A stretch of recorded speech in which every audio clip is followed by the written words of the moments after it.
여러분 안녕하십니까? 채널 K 뉴스입니다. 뉴저지 팰리세이드 파크타운의 인허가 관련 비리를 수사해온 연방경찰이 한인 부동산업자를 기소했습니다. 자신의 건물에 노래방 허가를 받게 해주겠다며 타운 관계자들에게 뇌물을 건네줄 것을 주선한 혐의입니다. 금홍기 기자가 취재했습니다. 뉴저지 팰리세이드 파크 브로드애비뉴 선상에 있는 3층 건물. 이 건물의 소유주인 한인 고정생 씨가 어제 연방수사국에 체포됐습니다. 연방검찰 뉴욕지검의 기소장에 따르면 고 씨는 지난 2010년 자신의 건물에 노래방 운영을 희망하는 한인에게 팰파크타운 관계자에게 노래방 운영에 필요한 허가를 받을 수 있도록 해주겠다며 리스 계약을 체결했습니다. 건물주 고 씨는 임차인에게 타운 정부와 밀접한 관계에 있는 특정 건축업자를 소개하고 공사를 맡길 것을 권유했으나 임차인은 고 씨가 소개한 건축업자가 가격이 비싸다는 이유로 공사를 맡기지 않았고 타운의 허가가 계속 지연되자 고 씨는 타운 관계자에게 $50,000를 줄 것을 권유합니다. 임차인은 $50,000가 너무 많은 금액이라 생각할 시간을 요구했고 같은 해 12월 15일 고 씨를 만난 임차인이 $50,000를 내겠다는 의사를 밝혔지만 고 씨는 너무 늦었다는 통보를 합니다. 결국 타운계획위원회는 노래방 허가를 거부했습니다.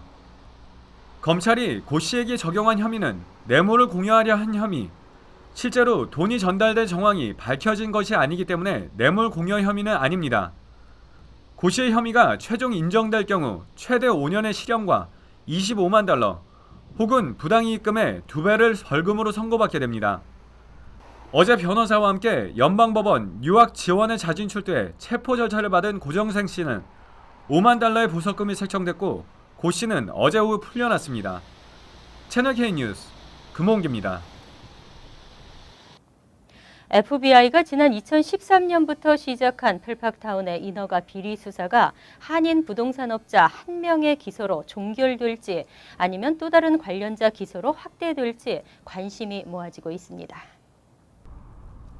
FBI는 2013년 팰파크타운의 인허가 비리 수사를 시작하면서 타운 관계자들을 줄줄이 소환한 바 있습니다. 당시 FBI는 타운 조정위원과 타운의 유력 정치인들이 단순한 비즈니스 인허가는 물론 부동산 인허가를 내주는 조건으로 적게는 수천 달러에서 많게는 수십만 달러까지 현금으로 받았다는 정황을 포착한 것으로 알려졌습니다. 이 때문에 2년간의 조사가 한인 부동산업자 1명의 기소로 마무리되지는 않을 것이라는 추측입니다. 검찰이 고 씨를 먼저 기소한 후 추가 증언을 확보해 나머지 관련자들에 대한 기소를 할 수도 있다는 예상입니다. 한국전쟁에 참전해 한쪽 눈을 잃어가며 나라를 지켰던 뉴욕 6.25 참전 유공자회 강석희 회장이 전쟁 참전 회고록을 출판했습니다. 강 회장의 한국전 참전 회고록 출판 기념 현장에 금홍기 기자가 다녀왔습니다. 8순이 훌쩍 넘은 한국전 참전 용사들. 어린 나이에 한국 전쟁에 참전했던 용사들은 이제는 백발의 노병이 되었지만 생사를 넘나들며 나라를 지켰던 그때 기억은 아직도 생생합니다. 한국전 발발 65주년을 맞아 대한민국 6.25 참전 유공자회 뉴욕지회 강석희 회장은 나라를 지킨 젊은 날의 회상이라는 한국전쟁 참전 회고록을 출판했습니다. 이 책은 뉴욕에 거주하는 한국전 참전 용사들도 함께 참여해 대한민국의 자유를 얻기 위해 치열하게 싸웠던 그때 그 시절을 글로 담았습니다. 이제 80 중반을 넘어선 우리 6.25 참전 용사들은 무엇인가 우리가 전쟁의 참상을 후세대에게 남겨야 되겠다는 그런 생각해서 책을 쓰기 시작했어요. 한국어와 영어로 병기해 제작된 이 책은 전쟁 박물관과 도서관 등에도 기증될 계획입니다. 이 책을 통해 잊혀져가는 한국 전쟁을 다시 한번 생각하고 잊어서는 안 될 우리의 역사를 미국에서 자란 후세들에게 되새기는 계기가 될 것으로 기대되고 있습니다. 채널 K 뉴스 금홍기입니다. 최근 아시안 여성들을 공포에 떨게 한 묻지마 폭행이 잇따라 발생하고 있습니다. 사건의 용의자가 공개 수배된 상황이지만 용의자는 대담하게도 또다시 범행을 저질렀습니다. 뉴욕시경은 지난 10일부터 12일까지 맨해튼 미드타운 30에서 60가 일대에서 20, 30대 아시안 여성을 대상으로 묻지마 폭행을 저지른 흑인 용의자가 지난 15일 추가 범행을 저질렀다고 밝혔습니다. 뉴욕시경에 따르면 이 흑인 용의자는 15일 오후 4시쯤 맨해튼 차이나타운 소재 멜버리 스트릿에서 41살 아시안 여성에게 말을 걸고 이를 무시하자 회색 비닐봉지로 감싼 흉기로 피해자의 얼굴을 내리쳤습니다. 뉴욕시경은 용의자가 일주일 동안 아시안 여성을 대상으로 4차례나 묻지마 폭행을 벌이고 있다며 시민들의 각별한 주의를 당부했습니다. 또 용의자가 아시안 여성을 공격한 것으로 미뤄 인종 혐오 범죄일 가능성에 무게를 두고 수사를 진행하고 있습니다. 또 용의자의 얼굴이 담긴 새로운 폐쇄회로 화면을 공개하고 주민들의 적극적인 신고를 당부했습니다. 뉴욕시 서민 아파트 렌트 규제법이 폐지되면서 세입자 보호가 우려되고 있습니다. 쿠오모 뉴욕 주지사와 드블라지오 뉴욕시장 모두 세입자 보호에 나섰습니다. 뉴욕주 상하원이 지난 15일 자정까지 합의점을 찾지 못하면서 렌트 규제법은 자동 폐지됐습니다. 이날 오후 주 하원은 상원과 논의할 시간을 벌기 위해 기존 렌트 규제법을 48시간 연장시키는 법안을 통과시켰습니다. 하지만 주 상원이 하원과 절충하려는 모습을 보이지 않으면서 법안 연장에 실패했습니다. 특히 주 상원은 렌트 규제 아파트에 대한 집주인의 권한을 대폭 축소시킨 주 하원의 개정안을 절대 받아들일 수 없다는 강경한 입장을 보이고 있습니다. 이에 렌트 규제 아파트 거주자들의 우려는 커지고 있는 가운데 앤드류 쿠오모 뉴욕 주지사는 지난 14일 렌트 규제 아파트 집주인들에게 서한을 보내고 렌트 규제법이 폐기된다고 해도 현재 리스 계약 중에 있는 입주자들에게는 렌트를 올리거나 내쫓을 수 없다는 사실을 분명히 밝혔습니다. 빌 드블라지오 뉴욕시장 역시 집주인들에게 세입자에 대한 보호 법안은 그대로 적용된다는 사실을 상기시키고 관련 문의사항은 3일 일에 연락하라고 당부했습니다. 34대 뉴욕 한인회장 선거 무효소송 공판이 지연되고 있습니다. 민승기 회장 측은 담당 판사에게 청원서를 제출하고 조속히 공판을 열어줄 것을 요구했습니다. 뉴욕 한인회 민 회장 측은 어제 뉴욕주 맨해튼 지법의 마가렛 챈 판사에게 공식 서한을 보내고 이른 시일 내에 한인 회장 선거 무효소송 공판 날짜를 잡아줄 것을 다시 한번 요청했다고 밝혔습니다. 챈 판사는 지난 4월 29일로 예정됐던 법정 공판을 일정상 이유로 연기한 바 있습니다. 이어 지난달 13일에도 뉴욕 한인회 정상화위원회 김민선 회장 측이 제기한 문제에 대해 공판이 열리기 전에 검토해야 한다며 6월 중순으로 공판을 연기했습니다. 이에 대해 김 회장 측도 이달 중순 예정됐던 공판이 특별한 이유 없이 열리지 않고 있어 답답하다고 밝혔습니다. 또 상당수의 뉴욕 한인들도 이번 소송에 관심이 많은 만큼 공판일이 확정되는 대로 알리겠다고 전했습니다. 비자 발급은 법원의 판단 사항이 아니라 영사의 고유 권한이라는 연방 대법원의 판결이 나왔습니다.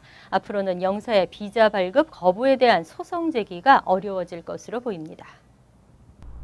대법원은 지난 15일 이른바 영사 불심사권 원칙에 대한 위헌 소송에서 이 권한을 인정한다고 판결했습니다. 이번 판결은 미 시민권자 여성이 아프가니스탄 출신 남편을 초청하는 과정에서 남편이 테러와 연관돼 있다는 확인되지 않은 사유로 비자 발급이 거부되자 지난 2009년 결혼 생활에 대한 기본권을 주장하며 제기한 소송 상고심의 최종 결정입니다. 이번 판결은 지난 2013년 연방 제9 순회 항소법원이 내린 원고 승소 판결을 뒤집었습니다. 이에 따라 이민서비스국이 승인한 경우라도 국무부 영사가 어떤 이유에서든지 위법 행위를 저지를 것으로 믿고 포괄적인 이민법 조항을 제시할 경우에는 사실 여부에 관계없이 비자 발급이 거부될 수 있습니다. 법조계에서는 이번 판례로 인해 해외 공간에서 영사의 비자 발급 거부에 대한 소송 제기 자체가 어려워질 것으로 전망했습니다. 뉴욕시경의 특단의 조치에도 불구하고 강력범죄는 늘고만 있습니다. 뉴욕시경은 여름 총출동 작전을 펼쳐 강력범죄에 대처하기로 했습니다. 뉴욕시경은 지난 8일부터 범죄 다발 지역에 순찰 병력을 증강시키는 여름 총출동 작전을 펼치고 있습니다. 신규 경찰관과 행정직 요원 등 330여 명을 투입하고 오후 시간부터 다음날 오전까지 순찰을 강화하는 프로그램입니다. 하지만 이와 같은 특단의 조치에도 불구하고 강력 범죄는 늘어나고 있습니다. 지난 8일부터 14일까지 시에서는 7건의 살인 사건이 발생했는데 지난해 같은 기간과 비교하면 40%가 증가했습니다. 총격 사건은 같은 기간 21건에서 43건으로 무려 104.8%가 늘었고 이로 인한 사망 또는 부상 피해자도 26명에서 53명으로 103.8% 급증했습니다. 이와 관련해 한 경찰 관계자는 신규 투입된 경찰의 대부분이 내근 경찰이었던 만큼 현장 경험이 부족하다며 이번 작전에 회의적인 입장을 보였습니다. 하지만 빌 드블라지오 시장은 여름 총출동 작전을 시작한 지 불과 며칠이 지났을 뿐이라며 시간이 지날수록 작전에 효과가 있을 것이라고 밝혔습니다. 앞으로 뉴욕주 19만 명의 교육자들이 새 교사평가제의 영향을 받게 됩니다. 논란 속에 뉴욕주 새 교사평가제도가 결국 통과됐습니다. 17명의 리전트 위원회 위원들은 지난 15일 3시간이 넘는 팽팽한 토론을 거듭한 끝에 새 교사평가 제도를 통과시켰습니다. 새 교사평가제는 학생 성적이 교사평가에 반영되는 비율을 현행 40%에서 50%로 올리고 교장에 의한 평가를 축소시키는 방안입니다. 앞으로 뉴욕주의 교사와 교장 등 19만 명의 교육자들은 새 교사평가제의 영향을 받게 되고 각 학군들은 오는 11월 15일까지 이에 대한 구체적인 시행 방안을 마련해야 합니다. 만약 학군의 시행안 마련이 지연될 경우 4개월의 유예 기간을 주는 하드십 웨이버라는 조항도 통과됐습니다. 한편 새 교사평가 제도는 교사가 자신의 과목을 아무리 잘 가르쳐도 자신이 가르치지 않은 과목에서 학생의 성적이 떨어지면 그 영향까지 받아야 한다는 점이 지적됐습니다. 또 학교 교육이 시험 대비 위주로만 갈 수 있다는 우려도 나오고 있습니다. 이어서 LA 지역 한인사회 소식입니다. LA 총영사관에서는 경제 관련 유관기관과 경제단체들이 모여 현재 한미 FTA의 동향을 살피는 무역 지원 협의회 세미나를 개최했습니다. 관계자들은 수출입 무역이 점진적인 회복세를 보이고 있다며 이제는 장기적인 성장세를 목표로 해야 할 때라고 입을 모았습니다. 김지은 기자의 보도입니다. 올해는 역사적인 한미 자유무역 협정 FTA가 발효된 지 3주년이 되는 해입니다. 오늘 오전 총영사관 대회의실에서는 김현명 총영사와 류상민 부총영사, 김서고 영사를 비롯해 유관기관과 경제단체 10여 단체장들이 한자리에 모여 한미 FTA의 동향과 앞으로의 과제에 대해 논의했습니다. 한미 FTA의 여러 가지 베네핏 이득이 많이 있음에도 불구하고 한미 FTA 활용률이 아직 낮은 수준입니다. 아까 40% 정도 수준이라고 말씀이 나왔는데 이 부분을 저희 영사관 그동안 열심히 노력해왔지만 관련 유관기관과 함께 FTA 활용률을 높이는 데 보다 더 노력을 하겠습니다. 총영사관 측에 따르면 올해 1월부터 5월까지 한국의 미국 수출은 6.7% 증가했고 수입은 6% 감소했습니다.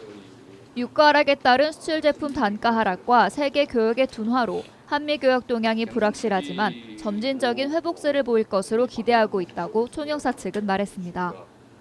농수산식품 수출입 동향은 어떨까? 한미 FTA 체결 이후 가장 큰 변화는 어려움이 예상됐던 한국산 농수산물과 임산물 수출이 5억 7,900만 달러로 증가했다는 것입니다. 한국농수산식품유통공사 에이트센터 측은 한국 식품의 활발한 현지 시장 진출과 제품 개발, 그리고 한국 프랜차이즈의 미국 진출 확대로 지속적인 수출 증가세를 보이고 있다고 말했습니다. 이러한 품목들이 코스코라든지 다른 어떤 랄프스라든지 이런 쪽에 많이 이제 진출을 하다 보니까 우리 식품 밴드나 수출 업체들이 좀 자신감을 좀 가지게 되는 게 전 가장 큰 어떤 이점이 아니겠느냐. 하지만 마켓과 수출업체의 과도한 가격 경쟁 구도로 수입 유통 벤더들의 출혈 경쟁이 지속되고 있으며 FTA의 규제를 만족하지 못하는 제품의 수출로 인해 통관 억류 사례가 증가하는 것은 여전히 해결해야 할 과제로 지적됐습니다. 한편 미국에서 불고 있는 K-팝과 한류 열풍은 주류 시장 진출을 노리는 한국 소재 기업과 한인 기업에게 비즈니스 홍보의 기회로 작용하고 있다는 분석도 제기됐습니다. CJ 아메리카는 기존에 진행됐던 한류 콘서트 K콘을 통해 한국 문화를 알림과 동시에 K콘 2015 비즈니스 컨퍼런스를 통해 주류 시장 진출을 계획하는 기업들에게 각종 정보와 네트워크 형성의 기회를 제공할 예정입니다. 한 군데 모여서 사람들이 모이고 문화, 한국 문화 이런 거를 이야기하면서 비즈니스 어퍼튜니티를 창출할 수 있는 그런 교류의 장으로 확대를 하고자 하는 게 저희의 이제 목표 중에 하나이고요.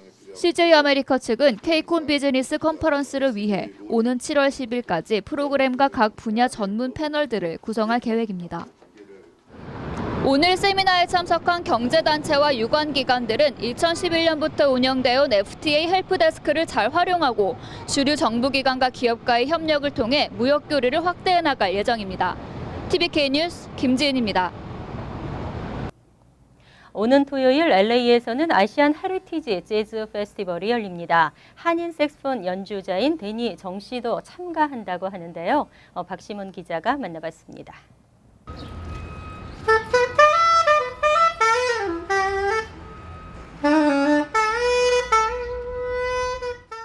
색소포니스트 데니정 씨가 LA를 찾았습니다.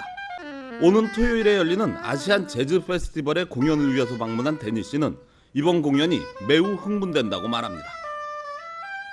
여기 캘리포니아에서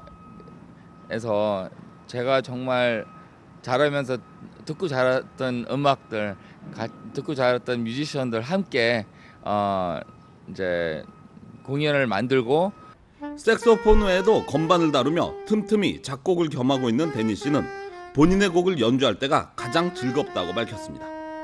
최근 드라마의 삽입곡을 직접 작곡을 하기도 한 데니 씨는 중국 진출에 첫 발을 내딛었다며 팬들의 많은 격려를 부탁했습니다. 이번에 중국으로 진출해가지고 좀 저희 같은 제가 쓴 연주곡 좀 세계적으로 많이 알려지길 바랍니다.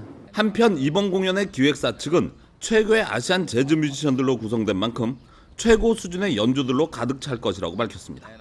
I want to produce an event that brought together all the top Asian jazz talents from around the world, all the great musicians that can play jazz, and bring all the cultures together at the Asian Heritage Jazz Festival. 아시안 재즈 뮤지션들이 한자리에 모이게 되는 이번 공연은 리틀 도쿄에 위치한 재패니스 아메리칸 컬처럴 센터 앞 야외에서 열립니다. MBC 뉴스 박시몬입니다. 월드리포트입니다. 중남미에서는 소녀에서 여자가 되는 특별한 생일이 15살 되는 해입니다. 하지만 이러한 전통에 부모들은 등골이 휜다고 합니다. 콜롬비아의 수도 보고타. 15살 생일을 맞은 카타리나가 공주로 변신합니다. Pues para mí significa que uno es como el centro de atención, es una princesa en ese momento, ¿sí? 예쁜 드레스를 입고 왕관을 쓴 카타리나는 오빠의 에스코트를 받으며 무도회장에 등장합니다. 아버지와 함께 춤을 추는 것을 시작으로 이날 하루만큼은 완벽한 공주가 돼 꿈 같은 날을 보냅니다.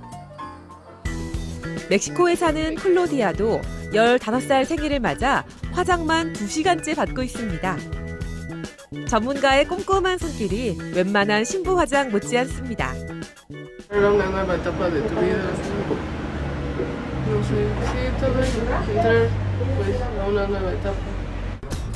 머리를 손질하고 드레스를 빼입고서 친구들과 리무진을 타고 파티장으로 이동합니다. 파티장에서는 주인공이 돼 화려한 춤을 선보입니다. 중남미에서는 소녀가 15살이 되면 결혼할 때가 됐다는 의미로 잔치를 벌이는 전통이 있는데 부모들은 무리를 해서라도 화려한 파티를 열어줍니다. 형편이 넉넉하지 못한 카타리나의 부모도 딸의 생일 파티에 1,000만 원 넘게 썼습니다. I borrowed money, worked night shifts, everything, because I wanted to do things we've never seen before. Beautiful things for my daughter. 멕시코에서 열린 15세 생일 파티 박람회. 15살 생일을 앞둔 소녀들이 부모와 함께 파티 상담을 받고 있습니다. 최고 1,000만 원이 넘는 드레스에 고급 차량과 화장품, 파티 장소 대여 비용 등을 합치면 수천만 원이 기본입니다. Casi te puedo decir 1.000.000 de pesos, ¿sí? ¿Por qué? Porque incluso algunos de nuestros proveedores manejan todo lo que es el paquete. 어른이 되는 소녀들을 축하해주는 전통의식이 돈잔치로 변질됐다는 비판이 나오고 있지만 여전히 멕시코에서는 연간 20만 건의 15세 생일 파티가 열리고 있습니다. 간추린 소식입니다. 퀸즈 플러싱에 위치한 한인 건축회사 주차장에서 나뭇가지 치기를 하던 60대 한인 남성이 나무에서 추락해 사망했습니다. 지난 8일 64살 김모 씨는 오후 1시쯤부터 한인 건축회사 주차장에서 사다리를 타고 올라가 나뭇가지 치기를 하던 중 추락한 후 오후 3시쯤 길을 지나던 행인에게 발견됐습니다. 당시 의식을 잃은 상태였던 김 씨는 병원으로 긴급 이송됐지만 지난 13일 결국 사망했습니다. 퀸즈 칼리지 학생이 지난 7일 테러 모의 혐의로 뉴욕 뉴저지 항만청 경찰에 체포됐습니다. 이 대학에서 항공학을 전공 중인 20살 먼더 오마 셀레는 지난 3월부터 건물 폭파와 관련된 방대한 온라인 검색을 해온 것으로 알려졌습니다. 경찰에 따르면 셀레는 이슬람 수니파 원리주의 무장단체 이라크 레반트 이슬람 국가의 지령을 받아 뉴욕 메트로폴리탄 지역에 폭발물 설치를 모의해온 것으로 드러났습니다. 자전거 이용자에 대한 도로교통법 위반 단속이 강화됩니다. 벤 칼로스 뉴욕시 의원과 시경은 지난 15일 보행자 안전 강화를 위한 기자회견을 열고 어퍼 이스트 사이드 1에서 3번가와 53번가부터 86가 구간에서 시범 단속에 나선다고 밝혔습니다. 단속 대상은 제한속도나 신호위반, 인도위, 운행 등으로 알려졌습니다. 또 뉴욕시 교통국과 시티바이크 등은 공동으로 자전거 이용 예절과 안전수칙을 알리는 홍보 활동 진행합니다. 뉴욕 시내 야외 식당에 애완견을 동반할 수 있게 됐습니다. 뉴욕주 하원은 어제 야외 식당 애완견 반입 허용 법안을 가결했습니다. 법안은 지난달 주 상원을 통과했기 때문에 앤드류 쿠오모 주지사의 서명을 받으면 곧바로 시행에 들어갑니다. 하지만 식당 업주는 애완견 반입 허용 여부를 선택할 수 있고 반입을 허용하는 식당은 문에 이를 알리는 공지와 함께 주의 사인을 부착하도록 규정했습니다. 환율과 증권 소식입니다.